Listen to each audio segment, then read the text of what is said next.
দিনটা শুরু হয় ঠিক এমন একটা সুন্দর ওয়েদারের সাথে। ঘুম থেকে উঠেই চলে গেলাম জানলার কাছে। উফ, কি যে ভালো লাগছিল!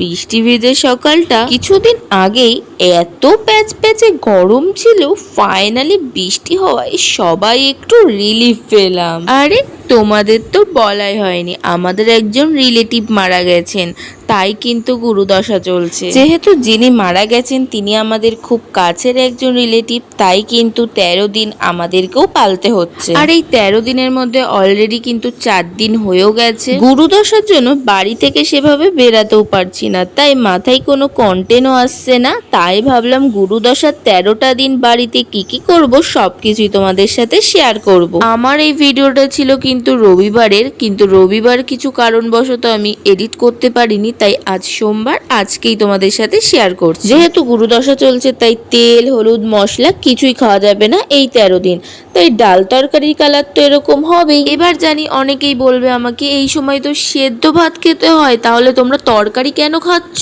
আবার জানি অনেকে এটাও বলবে যে তেল ছাড়া বড়ার তরকারি কিভাবে হলো। আরে ঘি দিয়ে একবার বড়া ভেজে খাইয়ে দেখো, হেভি লাগবে নে। তো মেনলি ব্যাপারটা হচ্ছে আমার দিদা বাড়িতে কিরিম এনে যেহেতু ঘি তৈরি করে, তাই কিন্তু মা সমস্ত রান্নাটা ঘি দিয়েই করছে। এইবার আশা করি আর তোমাদের কোনো প্রশ্ন থাকলো না। আচ্ছা এবার তোমরাই বলো তো, গুরুদশা চলাকালীন এরকম ডাল তরকারি খাওয়া যায় তো? তোমরাই কিন্তু আমাকে কমেন্ট করে জানিও। সত্যি বলতে বাড়িতে 3 বোনেরই ডাল আর আলু সিদ্ধ খেতে একদম ভালো লাগছে না, তাই মা বড় মা কিন্তু ঘি দিয়েই তরকারি রান্না করে দিচ্ছে।